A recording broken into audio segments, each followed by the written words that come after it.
Sa ngalan ng Ama at ng Anak at ng Espiritu Santo. Panginoon, isugo mo ang iyong espiritu at pagpanibaguhin mo ang muka ng aming mundo. Ang mabuting balita sa araw na ito ay mula kay San Marcos, Kapitulo 12, versikulo 18 hanggang 27. Sa ebanghelyong ito ay may mga Saduseyo, at ang mga Saduseyo ay hindi naniniwala sa muling pagkabuhay ng mga patay. Kaya nga, gumamit sila ng malalim na tradisyon ng mga Hudyo para ipakitang sila ay tama at sabihing mali si Jesus.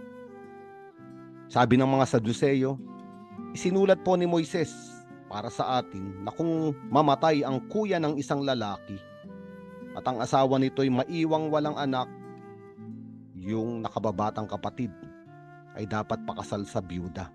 Yung bayaw ng biyuda ay dapat siyang pakasalan upang magkaanak sila para sa namatay. Nagbigay pa ng halimbawa ang mga Saduseyong may 7 magkakapatid na lalaki. Nag-asawa ang panganay, ang pinakakuya, ngunit siya'y namatay na walang anak. Kaya pinakasalan siya ng pangalawang kapatid, ngunit namatay din ito. Pinakasalan siya ng pangatlo, namatay din ito. Napangasawa ng biyuda ang 7 magkakapatid. Ngunit kahuli-hulihay, namatay din ang biyuda. Ngayon, ang tanong ng mga Saduseyo, kapag binuhay na muli ang mga patay sa araw ng muling pagkabuhay, sino po sa 7 magkakapatid ang kikilalaning asawa ng babaeng iyon? Sapagkat silang lahat ay napangasawa niya. Nakita ni Jesus ang kahangalan ng tanong ng mga Saduseyo. Sinabi niya, maling-mali ang paniniwala ninyo. Dahil hindi ninyo naunawaan ang itinuturo ng kasulatan at ang kapangyarihan ng Diyos. At sinabi ni Jesus ang sagot. Sa muling pagkabuhay, ang mga tao'y hindi na mag-aasawa, sila'y magiging katulad ng mga anghel sa langit. Sapagkat sinabi sa mga aklat na sinulat ni Moises, doon sa kasaysayan ng nagliliyab na mababang punong kahoy, ang Diyos mismo ang nagsalita. Ako ang Diyos ni Abraham, Diyos ni Isaac at Diyos ni Jacob. Ang Diyos ay hindi Diyos ng mga patay. Siya ang Diyos ng mga buhay. Totoong maling-mali ang inyong pagkaunawa. Mahalaga ang mabuting balitang ito, sapagkat sa tradisyon ng mga Hudyo ay may isang batas, at ito ay tinatawag na levirate law. Ang salitang ito ay mula sa salitang Latin na levir. Levir, ang ibig sabihin nito sa literal na pagsasalin ay brother-in-law o bayaw. Kapag namatay yung lalaki, responsibilidad ng nakakababatang kapatid na pakasalan ang nabiyuda ng kanyang kuya upang ipagpatuloy ang pangalan, ipagpatuloy ang dugo na sumisimbolo sa buhay na nagbibigay ng mga anak. At ito ang ginamit ng mga Saduseyo. Ngunit ang kanilang tinutukoy ay sa muling pagkabuhay, sapagkat ito ay hindi nila pinaniniwalaan. Kaya para bang ginagawa nilang katatawanan. Ngayon, yung 7 magkakapatid na matay, sino ang mapapangasawa ng babae sa muling pagkabuhay? Sumagot si Jesucristo, sa langit ay wala nang ikinakasal, wala nang nag-aasawa, sapagkat ang mga tao ay nabubuhay na parang mga anghel. Mahalaga ang sakramento ng kasal dito sa daigdig. Sa ating simbahan, ang kasal ay isa sa 7 sakramento, kung saan ang lalaki at babae ay pinagtataling puso at silang dalawa ay nagiging larawan ng pag-ibig ng Diyos.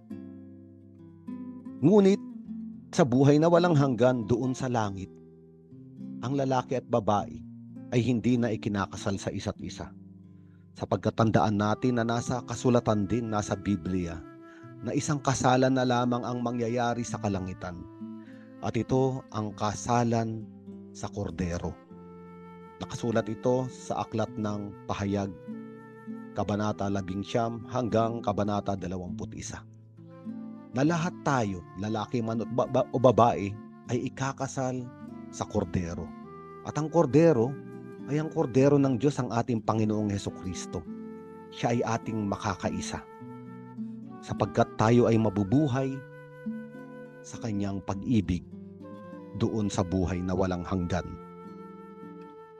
Ang ibig sabihin, dito sa daigdig na ito, kailangan natin ng pag-ibig ng isa't isa. Kailangan ng lalaki ang pag-ibig ng kanyang minamahal na asawang babae.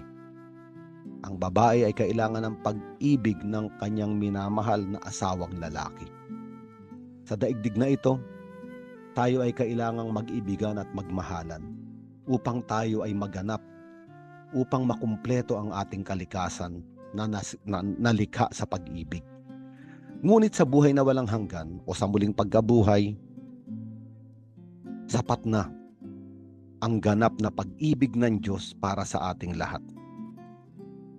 Sa kasalan sa kordero, hindi na natin kailangan ng pag-ibig ng isa't isa, sapagkat ang nag-uumapaw at walang hanggang pag-ibig ng ating Panginoong Yesus ang pupuno sa ating lahat doon sa buhay na walang hanggan.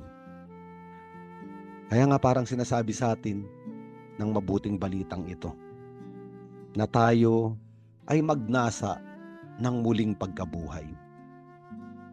Huwag tayong humawak sa mga pagmamahalang makalupa, pag-ibig sa daigdig na ito na namamatay, nawawala. Sa paglalakbay sa daigdig na ito, gamitin natin ang mga pag-ibig, ugnayan sa asawa, sa anak, sa magulang, sa kaibigan, sa kapwa-tao, bilang paghahanda upang isang araw tayo ay magtampisaw, lumangoy sa walang hanggan at walang kondisyong pag-ibig ng kordero, kung saan lahat tayo ay ikakasal sa Kanya. Kasal, ang ibig sabihin, tayo ay Kanyang magiging kaisa. Kaisa ng ating Panginoong Hesukristo, kaisa ng Diyos sa buhay na walang hanggan. Sa ngalan ng Ama at ng Anak at ng Espiritu Santo.